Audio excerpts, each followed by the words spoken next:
Howdy, I'm Cassie Medlin, the Education Outreach Coordinator for Scotty's House, the local child advocacy center serving the Brazos Valley.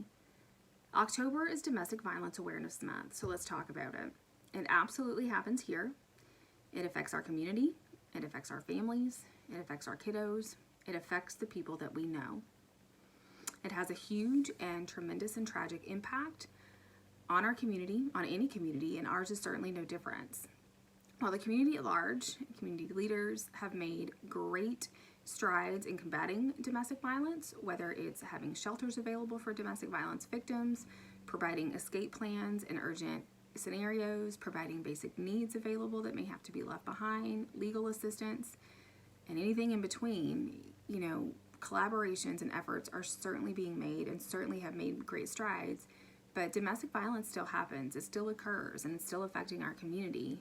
At Scotty's House, we see how it affects our kiddos, and when they see it and when they are involved, we know that 1 in 15 kiddos is exposed to domestic violence, and with an estimated 86,000 kiddos in the Brazos Valley, that's potentially 5,700 kiddos in our 7-county service area that have been exposed to domestic violence. And of those, 90% are eyewitnesses to the violence. And the kiddos, that witness this violence are still equally as traumatized as if they were being the ones physically assaulted. We know in homes where domestic violence is occurring, there is an estimated 45 to 60% chance of co-occurring child abuse. That rate is 15 times higher than the average. So children are not necessarily innocent bystanders. They are absolutely victims.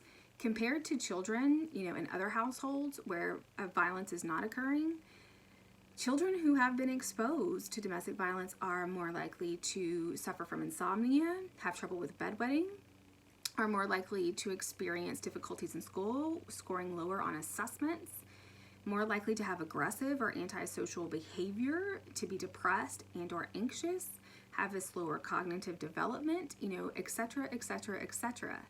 And the effects are multi-generational. We know that boys who are exposed to domestic violence as children are more likely to be those committing domestic violence when they are adults. And girls who are engaged in domestic violence as children are more likely to become victims of domestic violence as adults. So in order to protect our kiddos, we have to know what the signs are, what to look out for, and we have to speak up for these victims, and we have to speak out and take action. We cannot keep sweeping domestic violence under the rug because it is happening here.